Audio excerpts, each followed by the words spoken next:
Um Palmeiras que mais uma vez não joga bem, mas que vence e está na ponta do Campeonato Brasileiro, hein?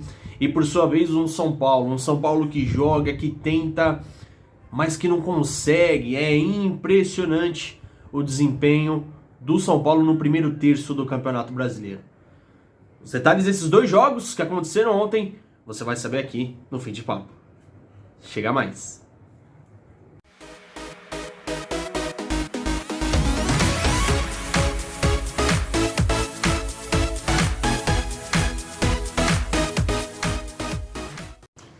Bom, pessoal, primeiramente quero pedir desculpa para vocês, né, pela demora, né? A gente tem tido compromissos aí bem apertados, então claro que fica muito muito apertado o tempo, né? Mas estamos aí, antes tarde do que nunca, para poder falar um pouquinho dos últimos paulistas que entraram em campo ontem pela rodada do Campeonato Brasileiro, pela nona rodada, né, para ser mais específico. Palmeiras e São Paulo, né? O Palmeiras que jogou contra o Sport lá em Recife. Vou falar uma coisa pra você, hein? Que gramado horroroso aquele da Ilha do Retiro, hein, gente? Nossa senhora, vou falar pra você. A gente tem tido algumas situações aí no futebol brasileiro, principalmente da seleção brasileira, que tem jogado a Copa América, de outras seleções, e que tem reclamado do gramado do Engenhão, por exemplo, né? Aí os caras meteram uma tinta verde lá no último jogo da seleção brasileira pra dar uma aparência, mas só quem joga sabe o quanto é ruim. E, rapaz, que pasto ontem que o Palmeiras foi jogar lá em Recife, né? Mas, enfim, contra dois adversários, né? Dito isso pelo Abel Ferreira, o Palmeiras conseguiu um bom resultado. Conseguiu vencer a equipe do Sport num jogo que o Palmeiras, mais uma vez, né, gente? O Palmeiras não tem jogado bem, o Palmeiras não tem entrado com aquele empenho todo e tal. Com aquele futebol visto, né? Que a gente, em alguns momentos, chegou a ver, alguns lampejos. Mas impressionante como não tem conseguido desempenhar. Mas tem vencido. E Campeonato Brasileiro, turma, é isso. É você vencer, é você somar pontos, é você estar na frente, é você vencer seus concorrentes diretos, somar pontos. E isso a equipe do Abel, a equipe do Palmeiras, tem conseguido fazer com êxito. Não tem nem o que reclamar. O primeiro tempo que o Palmeiras foi melhor, conseguiu dosar, até pela necessidade de fazer o gol. Consegue fazer o gol com o Scarpa numa fase esplêndida, tá jogando muito bem. Hoje é titular absoluto, né? Hoje você tem um armador que joga ali do lado dele, que é o Rafael Veiga. É uma discussão até um pouco... É discutível, né? Você colocar o Patrick de Paula, você utilizar um Danilo mais à frente, enfim. Mas o Scarpa hoje não pode, em hipótese alguma, sair desse equipe do Palmeiras, porque é um jogador que tem se destacado, não somente por gols, por assistências, por gols de... Então ele não pode sair, o Scarpa definitivamente não pode sair dessa equipe do Palmeiras por esses motivos, né? Um jogador que tem sido muito completo, muito interessante, muito importante no esquema do Abel Ferreira. E aí vem o segundo tempo, o Sport vai pra cima, também lógico, querendo, pela necessidade do resultado, e não consegue, né? A equipe do Sport, eu falei isso, se eu não me engano, no análise pós-jogo, depois do jogo contra o Corinthians, que o Sport, diferente de outras temporadas, que veio com uma equipe um pouco mais competitiva, nessa temporada de 2021, tá uma equipe muito fraca, né? Se você pega, tem algumas peças interessantes até, se você pega o Thiago Neves, se você pega o André, interessantes assim, conhecidas. Mas desempenho por desempenho é uma equipe que não consegue mais desempenhar, né? Você tem o Patrick também, que é o lateral direito, que é um cara que eu gosto, que joga bem. Mas é isso, é uma equipe muito fraca que certamente vai brigar para não cair, não sei nem se vai conseguir brigar. É uma equipe realmente muito limitada, tá bom? Mas é isso, torcedor palmeirense, para vocês que estão aí, é isso, o Abel tem seus erros, né? É um cara que tem sido muito criticado, principalmente pelas entrevistas fora de campo, e que é verdade, quando a equipe dele ganha, os jogadores deles são os melhores. Quando perde, quer reforços. É um cara que é isso, quando vem está lá. Quando perde, fica putinho, soltando indiretinha, né? Mas é isso, tá vencendo, tá na ponta, tá certo? Bom, São Paulo enfrentou a equipe do Red Bull Bragantino. É aquilo que a gente também já tinha falado no pós-jogo de Corinthians e Inter, Santos e América.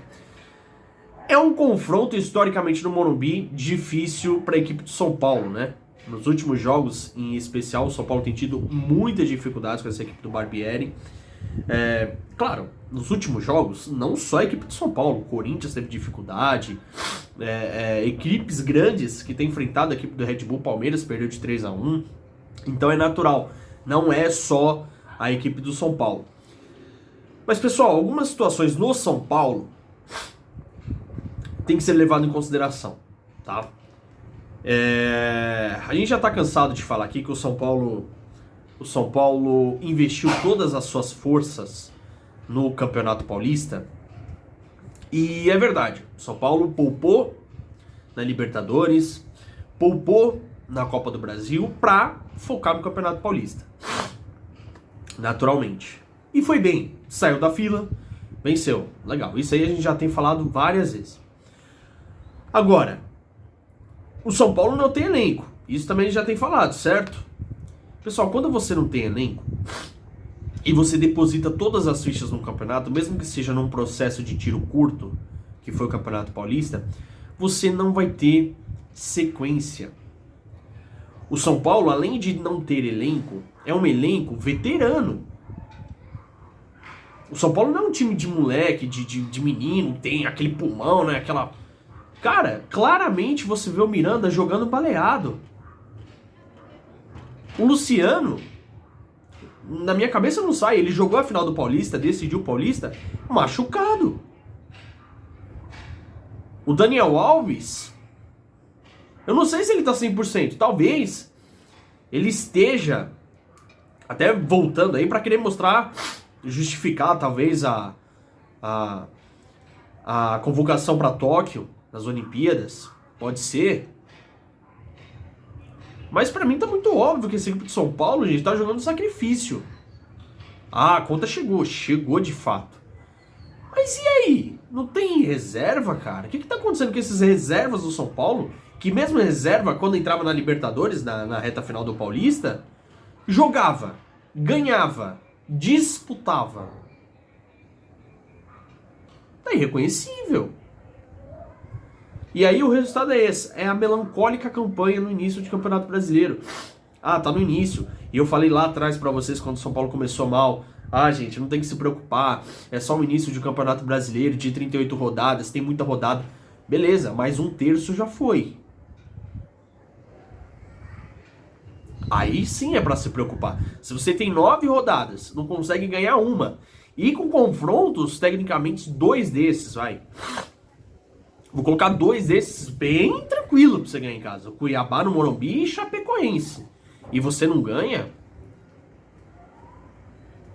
Cara, é difícil. A gente não sabe. A gente não tá aqui pra apontar. A gente não sabe o que tá acontecendo dentro do elenco de São Paulo. Outra coisa que tá clara. A insatisfação no rosto dos atletas quando são substituídos.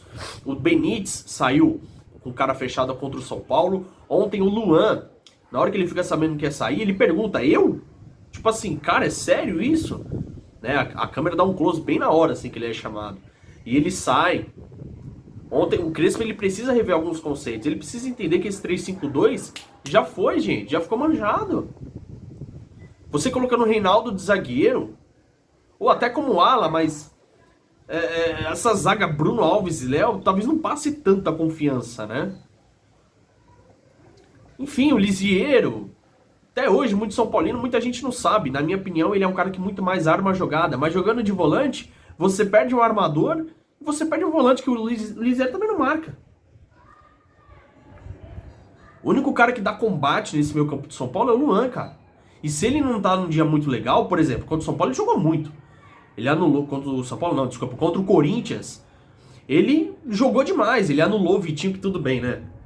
Não é uma tarefa muito difícil. Mas ele anulou o Vitinho, não deixou jogar. O Léo jogou muito contra o Corinthians também, anulou o Gustavo Silva. E ontem sofreu com o Claudinho.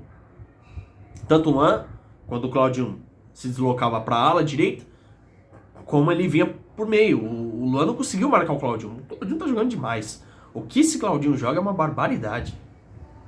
Tá certo? Então, assim, Se o Luan não tá num bom dia, o São Paulo sofre demais no poder de marcação. E é isso, gente. O São Paulo sofreu durante o jogo, com saídas de bolas totalmente equivocadas. Aí consegue o gol numa trama interessante. O Éder saindo da área para vir fazer o cruzamento pro Rigoni. Ou seja, quando o Éder sai, o Éder que é o centroavante de origem, mas quando ele sai, o Rigoni que é ala, ele vem pra área. E aí o Éder consegue fazer um belíssimo cruzamento, que inclusive de cruzamento o São Paulo não tem sofrido, né? Se você tem um Rigoni cruzando muito bem, outro cruzamento do Éder também perfeito. De cruzamento o São Paulo tá bem. Então assim, foi uma jogada interessante de você, ver um deslocamento, uma troca de posições interessante. Mas essa equipe do São Paulo foi o que eu falei até no vídeo do Instagram, para você que tá aí quiser visitar a nossa página, o link tá aqui na descrição, @fimdepapo, 2is. É o meu último post lá. Eu falei, galera, essa equipe do São Paulo psicologicamente ela tá acabada. Porque ela começa bem, ela faz um gol, tá? Ontem não começou bem, tá? Mas enfim, fez o gol. Se toma um gol, acabou. O psicológico vai embora, aí começa a bater canela, começa a bater cabeça, vai pro mundo da lua a cabeça dos atletas do São Paulo. E não consegue jogar, não consegue desempenhar. Resultado, zona de rebaixamento na 9ª rodada do campeonato. E o principal, hein, gente? Tá um pontinho ali fora da zona, mas já tá a 4 pontos do 15º colocado, que é o América. E aí começa a abrir. Você já perde uma rodada, porque em uma rodada, se você vencer o América perde, você já não passa. Tá? Então o que o torcedor do São Paulo tem que pensar? Faltam quantas rodadas? Sei lá, 30.